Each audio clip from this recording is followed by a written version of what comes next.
Hello. In this video, we see some graphs of polynomial functions. So the graphs of polynomial function is shown. We want to use multiplicity to determine the minimum degree possible for the polynomial function. State the domain and range in interval notation.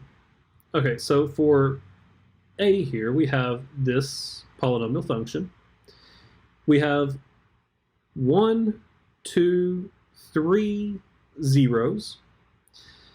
Notice that this 0 crosses and this 0 crosses, and they're both linear there. So they're both of multiplicity 1.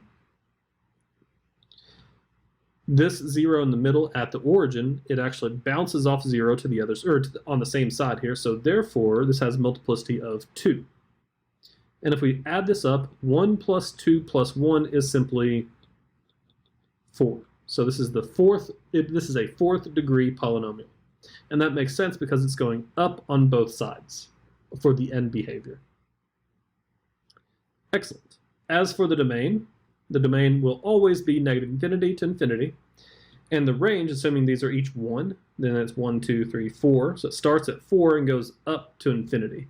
So it starts at, negative 4 and goes up to infinity. Awesome. Letter B. Notice we have zeros here, here, and here. The first 0, it bounces, therefore it has a multiplicity of 2. This one bounces, it has a multiplicity of 2. And this one crosses in a linear fashion, so that's a multiplicity of 1. 2 plus 2 plus 1 is 5. So this is a multiplicity of, or degree of 5.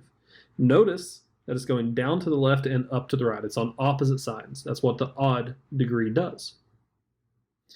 As for the domain will be negative infinity to infinity.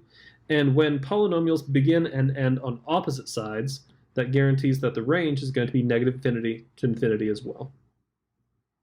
Awesome. And as for letter C, we have a 0 here, here, and here. Notice that for the first 0, it crosses in a linear fashion, so that's going to be 1.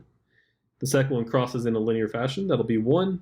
And the third one crosses in a linear fashion, so that's 1. Add all those together, and you get 3. So this will be degree 3. The domain, again, is all real numbers. The range as well is going to be all real numbers, because when you have an odd multiplicity, it begins on one side and ends on the other, and it can be anything in between. Alrighty. Well, I believe that's it for this particular video. I'm going to go ahead and end it here, and I will see you in the next one.